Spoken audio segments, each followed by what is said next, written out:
Over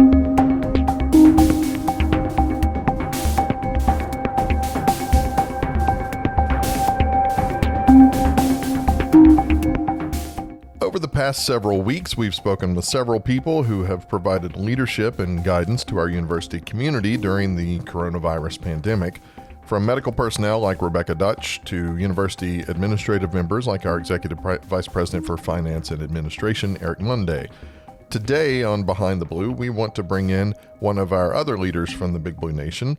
Our guest today is the incoming SGA President Courtney Wheeler, who started her term of office beginning on April 29th. And Courtney, I'm going to try not to mess this up. Courtney is a junior double major in business management at the Gatton College of Business, with a double major in business organizational communication and a minor in international business. Did I get that correct? Of course, yes, that's perfect. Okay, good. That's you got a lot going on there. There's a lot to that. Yeah, a lot of business. Like I'm like, okay, stop. It's like, how many times can we repeat the business word in 3 titles? It's horrible. But Courtney's from Louisville, Kentucky, and you are currently serving as the SGA Chief of Staff. Is that correct? Yes, my current term under Michael Hamilton, the outgoing president, was Chief of Staff. Okay, and thank you for being with us. First, tell us a little bit about yourself. Like, how did you end up at the University of Kentucky, and what prompted you to take this path with your studies? Yeah, so I have a unique story. I grew up in a small town in Ashland, Kentucky, and moved to Louisville 3 days before school started. My entire time growing up, we came to Lexington to cheer on the Cats. And so coming and being a Wildcat was something that I've always done growing up. My parents told me that when college started, the conversation of college started, you have to stay in state. And for me, moving from a really small town to a big city, I wanted something to my college to have a city behind it. So that left me with 4 schools: UK, U of L, Bellarmine, and Transy. And I visited all 4, but I really wanted to go into business management. And the University of Kentucky at the time when I was looking was the only school with business management as a degree. And so the Gatton College of Business is beautiful. And I only applied to the University of Kentucky. I got in, and kind of the rest is history. But when it came to my leadership, actually during my freshman year, I joined a sorority, and one of the girls was we always have announcements at the end of the meetings, and one of the girls was like, hey, freshman senate's happening. If anyone's interested in running, let me know. And in high school, I was a president of a club, but really didn't get to be the best person, be the best me as I transferred. And I kind of had to hiccup of I got to focus on my academics first, then find friends. And so for me, I really felt college was a time to start over, but also I had already adjusted to knowing how to meet new friends and being out of my comfort zone, as I was already out of my comfort zone when I transferred. So I was like, sure, I'll give it a try. What is it going to take? And so I ran a freshman senate campaign. It was successful and I won. And it was pretty awesome because we actually had, I was one of another female. There were 4 freshman senators and there was only 2 females, and there hadn't been many females in the freshman senate role for many years. And so it was very, very cool to see that. And then I ran again as an undergraduate senator at large during my sophomore year. And then Michael and Kat Spies asked me to be their chief of staff last year. So I said gladly, and I helped run their campaign, and here we are. So I'm very excited about this new role, and I know it's kind of hopefully the final chapter, and hopefully we can make a big difference and advocate for students to make it the best campus we can have here at the University of Kentucky. This was not the spring semester, obviously, that you or anyone was expecting. How have you adjusted to our current semester, not necessarily with just overall, do it with your work with SGA, but also your personal work with your classes, and how was that adjustment as far as moving to an online format? Yeah, so interesting question. I am very fortunate that I'm only taking 12 credit hours, and actually one of my classes was already online. It wasn't offered in person, my Analytics 300. So no adjustment there. My independent study with Dr. Sutton in the communications school, I just hopped on Zoom meetings instead of meeting with her in person or meeting with the faculty and grad students who I interviewed. So I did that via Zoom. However, my management class, we lucked out by the skin of our teeth that our final exam was the last day of class, the exam was. So it was great because we just started all of exam 3 material online. So everything we did for exam 3 was online. And then my final class is anthropology 160, and part of that class was online and then part wasn't. So just adjusting there. The TAs hosted office hours via Zoom, and we're always available via email. Additionally, my professor put up other videos if they weren't already on there. But academically, I would say that would have been the easiest part for me. I think the two hardest part for me is obviously moving back and being in a household. My brother, I have two brothers. One is a freshman at the University of Kentucky, and then I have a sophomore at St. X in Louisville. And what's interesting is my grandmother also lives with me, and she has Alzheimer's. And so for us, we have gained the responsibility of, hey, has Mama had lunch? Has Mama had breakfast? And we're very, very, very fortunate, and I don't want you to think we're not, to have her still with us, because we know if she was in a nursing home right now, we don't know when we'd be able to see her. So we're very, very fortunate, but it is just a little bit of an added responsibility, making sure that she's happy as well as we're happy, because we know that during this time it can be very lonely and it can be very depressing. So just taking care of others. So that's one of the harder pieces. My mom is also in the healthcare field. So we, she takes her shoes off before she walks in the house, immediately takes a shower, does all the precautionary ways to make sure she's not bringing anything into the house. And also, I just made sure to stay home and follow all the protocol, as I want to protect my grandmother. Although I am 21 and a healthy student, I don't want to infect anyone else, as my grandmother's much older. So, but as of student government, it was quite difficult. When my advisor came to me and said, we got to go online, I was quite frustrated. I was like, no way, like, how is this going to work? Like, we just might as well cut the rest of the team for the rest of the year, because we only had less than 6 weeks left with the team that is outgoing. I was like, how can we do these things online? It was just mind-boggling for me, because it was something we had never experienced. But honestly, after the frustration went away, within 12 hours, I was ready to get some work done, as I knew we could still advocate for students. And we still hosted Zoom calls. I still had one-on-ones. We had a remote form that said what everyone was doing and what every director was doing. And honestly, I think we might have had better attendance on our exec meetings as a result of everyone just loving that interaction with people that we don't have when we're at home. And it's always great. I think the Zoom awkwardness has kind of faded away now that it's reality. So I've been just keeping in touch with directors, as well as the team of SGA and all student organizations. It's really important just to hop on a Zoom call to make sure that you're still there and we're here and we're going to try to do work. So overall, it's been a good experience, but I think for me, it was just a lot of frustration and a lot of transitioning out of the norm of being in Lexington, Kentucky, and my new norm of living with my brother. Like, we joke that the Wi-Fi cuts out with both of us sometimes on Zoom calls. So just trying to adjust there has been probably the hardest part. You mentioned the additional responsibilities you've taken on by being at home with extended family. So I guess two questions. Is that something, and that's something we've sensed that we're probably hearing from a lot of students, that's an added, and I know you've gladly taken that on, but it's an added stress for a lot of students trying to take on, they're at home, so they're taking on additional responsibilities. Are you hearing that from a lot of students, one? And two, how does that factor into kind of your thinking about what your tenure as student government president might look like, as you're thinking about how you advocate for students and help them adjust to whatever our new normal looks like when you get back? First, yes, 100%. I keep hearing this from students, and it's very interesting.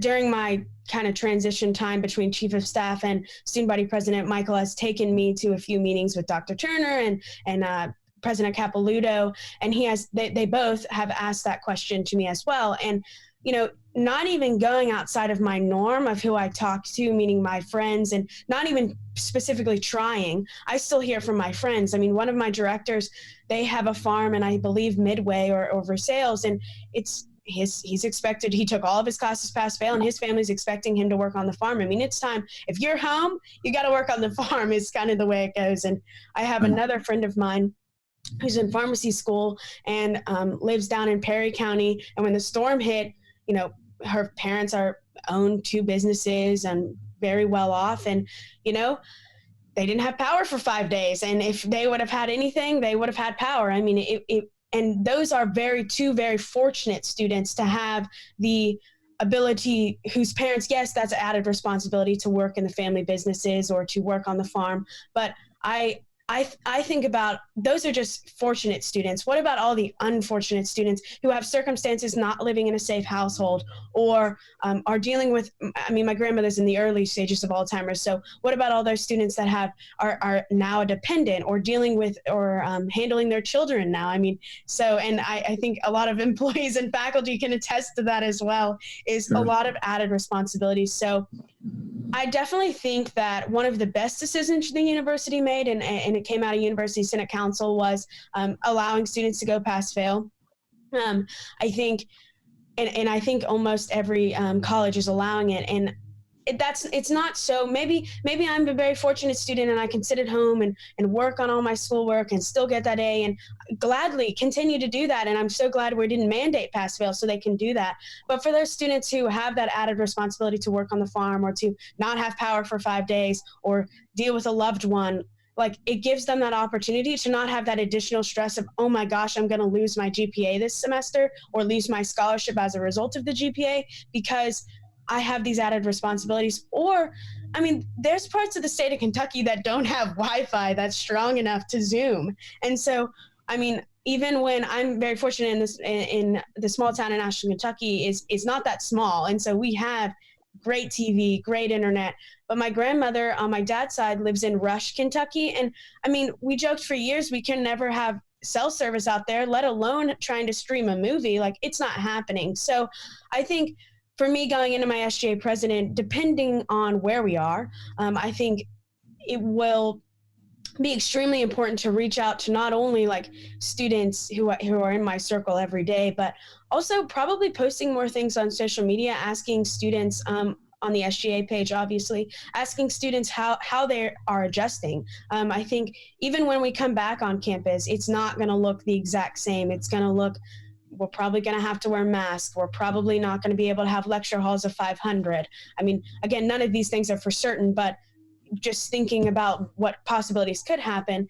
And so I think for me, it's important to hear those students' concerns and really advocate for them in ways in which we would have never done before. We would have never thought about some student not having power that attends the University of Kentucky, because yes, maybe only we would have thought about it if it was in Lexington and there was a power outage. But now we're working with students that are in, I worked on a group project with a student in China, and she was quarantined for 2 weeks in a hotel. And so getting that VPN, I believe is what it's called, from the university to be able to work with GroupMe, with Google Docs. And so those sort of barriers that we never had before, because the UKY Wi-Fi allowed for all of it, we definitely have to think about now.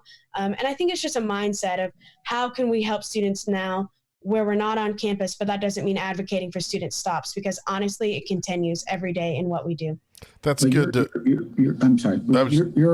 As we're having this conversation, not to date it too much, the university is announcing sort of a process to get back to whatever normal is, a reinvented normal is some of what it's being called, I think.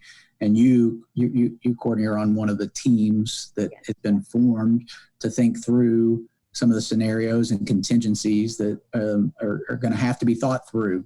And I guess the idea is that we want to come back to campus in August like we normally would, but realizing that normal is going to look differently. So with that, and being on a leadership role here and helping the institution think through that, what are the questions you're going to push the institution on, and ask and advocate for students so that we can be ready to be back here, whatever that looks like?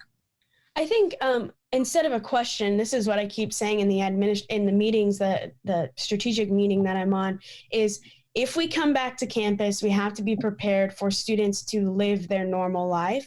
There's no way we can quarantine students as easily as it is to do at home. I have not been to Lexington, but other administrators and other friends of mine have said that streets that are also known as the party streets are continuing. And so maybe they just have shifted from 150 people to 20, but I still think that if we go back to campus, we have to be ready to handle, what is the dorm visitation policy going to look like? How are all of these students going to be able to get their meals and still have a freshman experience? Is one of my fellow members in the strategic plan said yesterday, what is there a way to change what the freshman experience, way we talk about the freshman experience, because really our freshman experience is all about, coming together, getting involved, but can we change it to you're getting the credits that you need so that when we can get out of this pandemic, we can have that experience that the University of Kentucky promises. And so, but I continue to say to them, make sure we're prepared for students to gather in the gym, in places across campus, that on or off campus, because the minute we come back, and also if college football happens, even if fans aren't allowed, students are probably going to go to K-Lot to tailgate. And so we have to be prepared for all of the other repercussions. And so my advice to the university is make sure to keep the students having structure. And so, because a lot of, I don't really see a policy working where we allow the students to live in the dorms and allow students to come back, but all the classes are online. That's real. I don't think that's a plan that's going to happen, but it's not going to work, because we're going to see a lot of unstructured scenarios, and we're going to see students that are doing whatever they want. And so making sure structure is there for students, whether that's maybe we can only give, if students are taking 12 credit hours, maybe we can only let them have 6 in the classroom and 6 online. Making sure there's structure within the days of students, and also being flexible with that structure, which is very difficult, because if a student's parents both lost their job, we want to be cognizant of that, and maybe they have to work 40 hours a week now. So making sure we cater our needs to all students, and being able to be flexible with the structure. So that is the biggest question I raise, is if we go back, make sure that we have a plan in place before craziness happens, because students haven't been with all of their friends for a while. So the definition of craziness can be different, obviously, because they're just going to want to hang out in social groups more than 10. And so we have to be prepared for that when we get back. The other question I raise is we have to be prepared for what other schools in the state are doing, what other schools in the SEC are doing, what other colleges are doing in general. Because if I was a student, an incoming freshman, and my decision was between U of L and UK, and U of L said, we're going back and having a normal semester, and UK said, no, we're not doing any of that, I'm going to go attend the University of Louisville because I want a freshman experience, or I want the experience. So I think the same goes for Ole Miss versus Kentucky. If Ole Miss is going back and Kentucky's not, I'm going to go attend Ole Miss because I want that experience, and they don't want to miss out on anything. So it's definitely a double-edged sword for the college and the university, because we want to keep students safe, and we want to keep them with the lowest risk possible, but also we want them to have that experience, and we want to keep enrollment up. And so where is that balance on a line? I don't know, but those are the questions that I continue to raise. Do you think that from your answer, I take it that from the students you're talking to, there's a lot of arguments within higher education about, are people going to want to return to that residential campus? And is that going to all change forever? Because once they go online, you can do that. But I take it from your answer, you're saying that you're hearing that students want to come back and have that residential experience, even as they realize it's not going to be exactly the same given the world we're living in now, but that they still want that experience. Of course. So the majority of students I'm speaking to want to come back. Of course, there are a group of students that are worried about their health.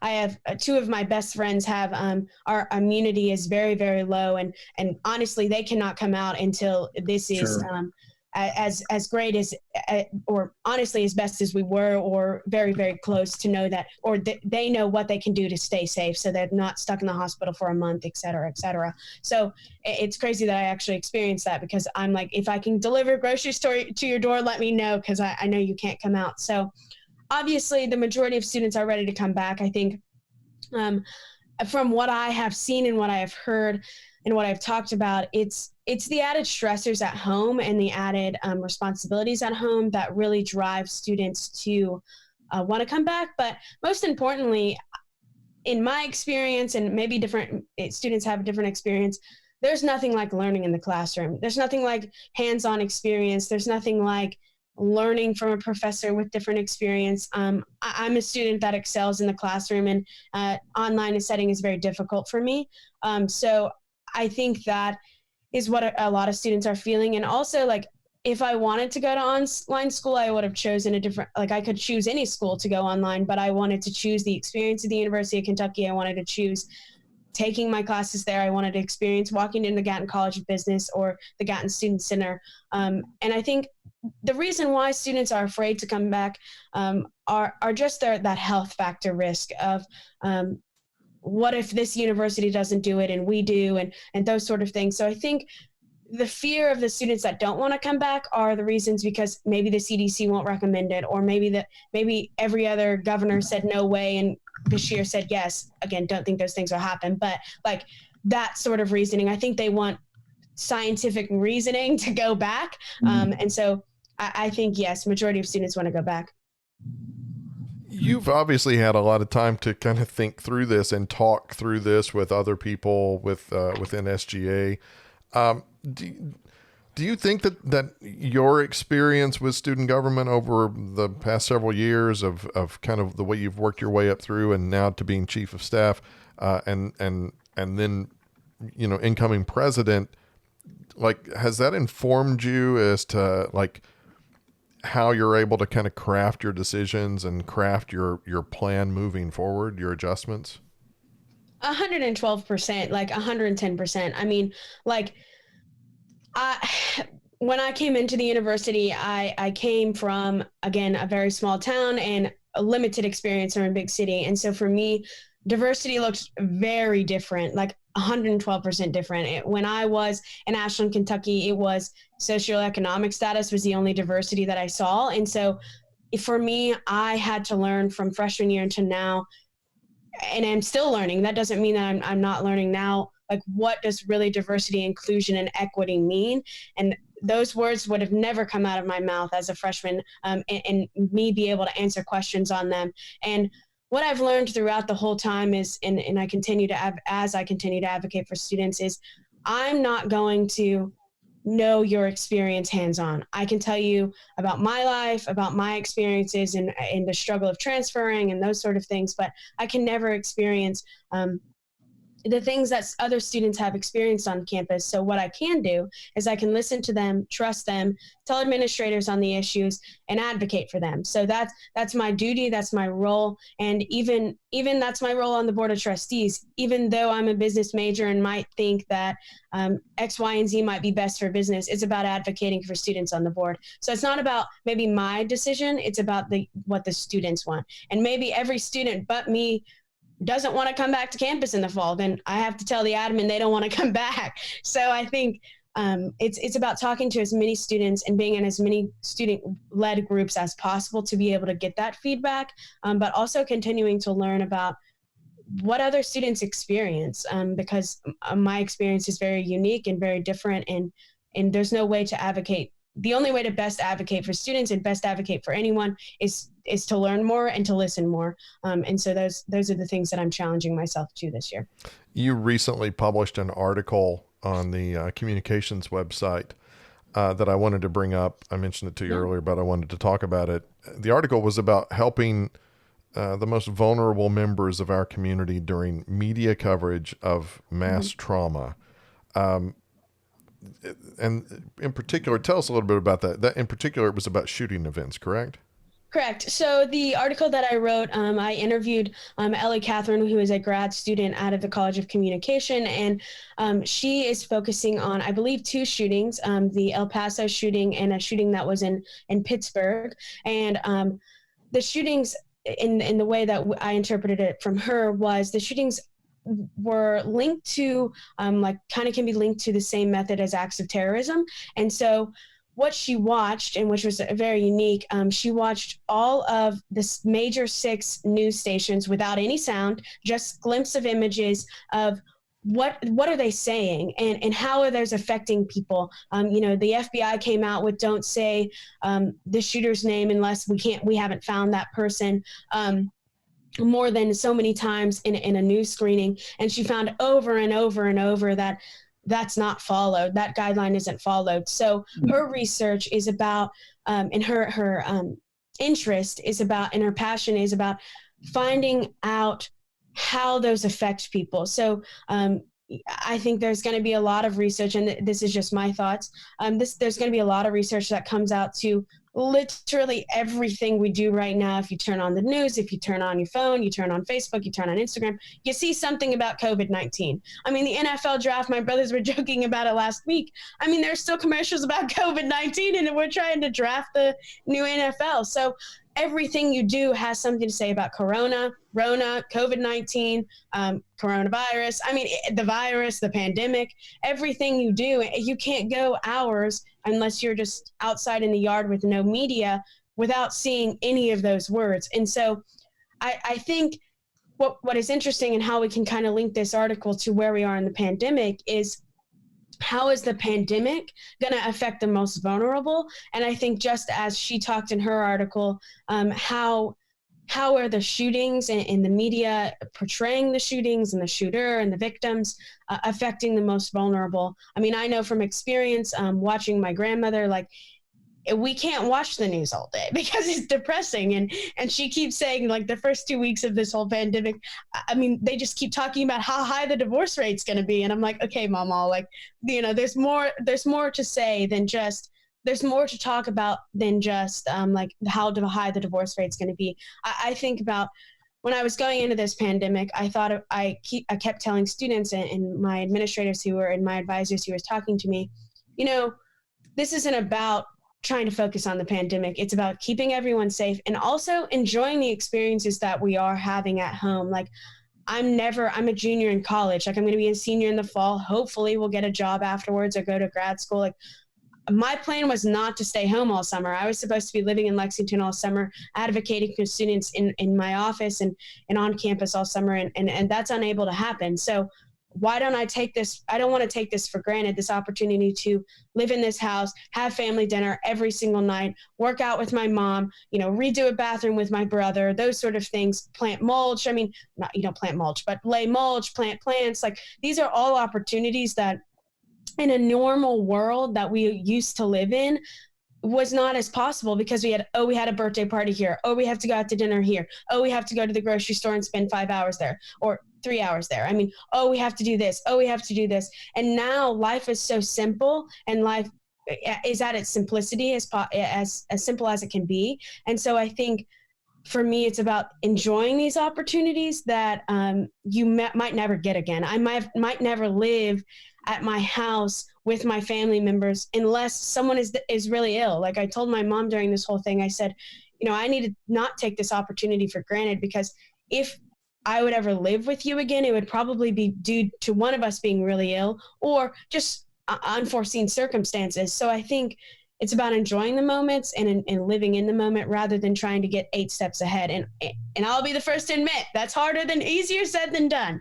But I think that's kind of had my philosophy has been, because it's very easy to get wrapped up in, this really sucks, this is terrible, I really wish I could go out to eat, I really wish I could do this. I mean, my 21st birthday was during this whole quarantine, so I get it. I mean, we just sat around and I had a Zoom party with my friends, they sang happy birthday to me. I wish I could have shared some happy birthday cake with them, but you know, it is what it is. So I think just trying to live in the moment and trying to still reach out to those people that you would see on a daily basis is extremely important. I totally get that. My son's first birthday party was also a Zoom party with grandparents and family. So it's a weird new normal. I bring that article up though too, and you really went in depth on that. I really appreciate the answer on that. It ties in really well with the platform that you ran on to begin with, because one of the things in your platform was mental health advocacy for the student body and really kind of looking into those issues. And I definitely think that there are some comparisons between that type of research and then what we're dealing with now, and how it's going to, I think that it's going to give you definitely some license and some voice to kind of emphasize those mental health issues even more so, because not only with what we currently deal with the current situations that students have to deal with, but now moving into this and how things are there's just so many variables. It creates that much more that we have to pay attention to for the health of our student body and our faculty and staff as well. Yeah. Running on mental health was a very, when we come together as a student body president and vice president that we run as a ticket, we both bring, passions and ideas. And for me, mental health was mine. I think about every day that I talked a little bit earlier in the podcast about, I was one of another female who ran and we won freshman synod. Well, that female is no longer with us. She committed suicide. And so it was very difficult. And the student government, when that all happened, we really rallied behind each other, took care of each other. But I talk about all the time about, fortunate students still struggling during this pandemic. And I can't imagine what the other experiences students are experiencing. But I also think about how lucky I was to have a support system during that very difficult time of losing a student, losing a friend, losing a colleague. But I think about how fortunate I was to, hey, like my friends would call me, hey, we're going to get ice cream. And it wasn't just because I was struggling. It was because they wanted to make sure everyone in the group that knew her, that knew about her, were cared about her, were taken care of. And so I think for me, I think about all those students during this time in particular that lose a family member to COVID-19, that just lose a family member in general due to any other illness or any other just a cause. And I think about, they can't even have a funeral. They can't have a visitation the way it looks like.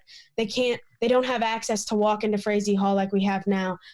Luckily, and I'm hoping, and I'm going to advocate that we continue this teleconferencing for the counseling center, because even if we go back on campus, I don't want there to feel as if, oh, well, there's not enough space, social distancing for all these students to sit in the counseling center. So I want to make sure we continue that, because there might be students, if classes are offered mostly online, there might be students that stay at home. One of the ideas I brought up was videoing lectures. And so if we video lectures, the students who feel comfortable, they can come to the classroom. But if you don't feel comfortable, or you're taking care of a loved one, those sort of things, or have a compromised immune system, you can still learn in the classroom like you would. And the struggle there is technology. I know Gatton College of Business is a little bit spoiled, but I think could we somehow come up with a way to continue that, and with that, continuing those online resources for students who have that option to stay at home. And so, yeah, the mental health part was very near and dear to my heart.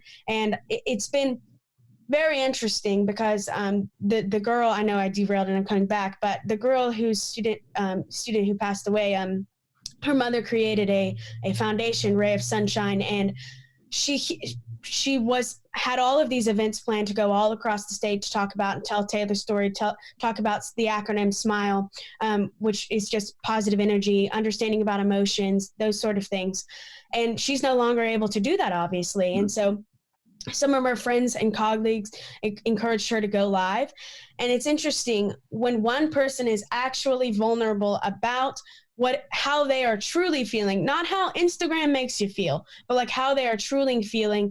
It's touching, and it makes you feel as if I'm not alone in the feelings that I'm feeling during this quarantine. I mean, she talks the truth. I mean, she tells Facebook Live, she tells her followers on Ray of Sunshine that sometimes she can't go to Taylor's room. Sometimes she can't go up to see that room that day. And so, yes, she's working from home, but I think about, Taylor's mom is just one of many, many, many, many people in this world and in this University of Kentucky body that is suffering from not having a loved one, and all of their distractions of going to school, going to this, going and doing this are no longer there. So that's really weighing heavy on their heart. And so she's lucky to spread Ray of Sunshine, spread positivity throughout her social media, but not everyone's lucky like that. So how do we also advocate for those students and make sure they're taken care of? Because I can't imagine.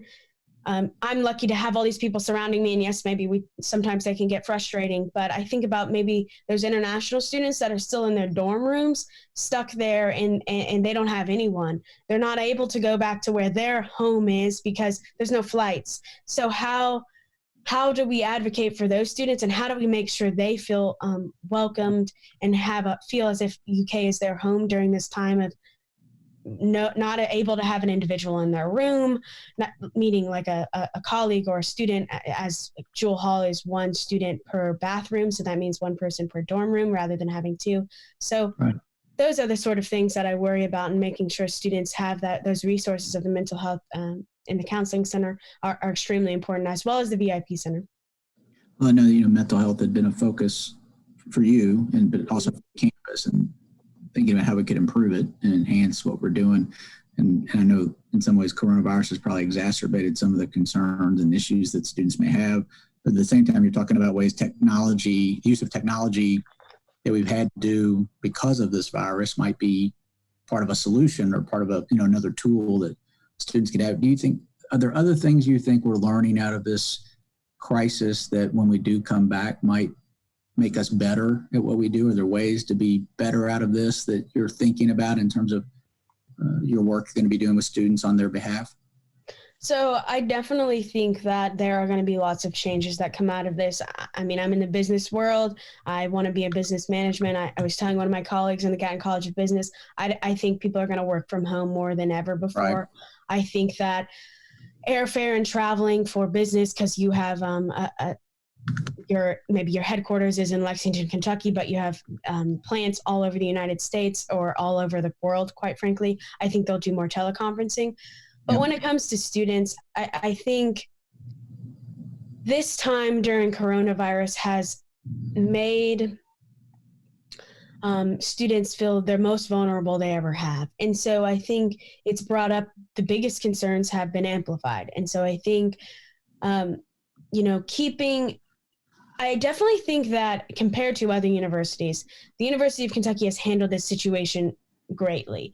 There are things that we can't control. I wish I could tell students right now, and I'm sure Dr. Capilouto or President Capilouto would say the exact same thing. He wishes we could tell students right now whether or not we're going back. Like, I wish I could tell students. I wish he could tell students. I wish anyone at the university could tell you that. But not even the governor, the president, no one in this world right now knows what is best. And so I think it's important to continue, as I think President Capilouto has been, and myself, is to be honest and to be transparent with students. And one of the things I learned and throughout my time is it's extremely important to be transparent and to let students know what really is going on. And I think that situation of being transparent has been brought to attention more than ever before, as everything is, are we getting housing refunds? Are we doing this? I mean,